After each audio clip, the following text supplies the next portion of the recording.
검찰이 윤석열 대통령의 명예를 훼손한 혐의를 수사한다면서 민주당 이재명 전 대표 등 야당 의원들과 언론인들의 통신 자료까지 조회해 논란이란 뉴스 어제 전해드렸는데요.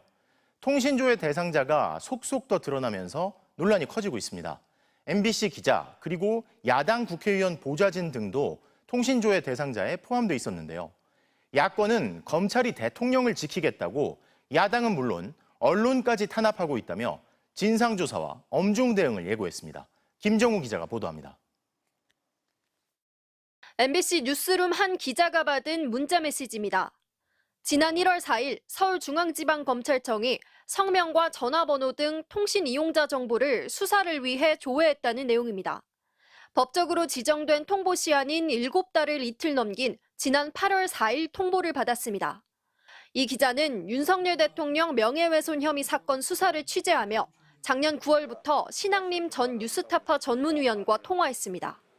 대통령의 부산저축은행 수사 무마 의혹 보도는 2022년 3월 이뤄졌는데 1년 반 뒤 검찰이 압수수색까지 한 뒤 취재를 위해 통화한 것 때문에 조회를 받은 것으로 추정됩니다. 수사기관의 통신 조회에 대해 불법 사찰이다, 괴슈타포나 할 짓이라고 말했던 당사자입니다. 윤석열 정권이야말로 괴슈타포가 판치는 나치 정권.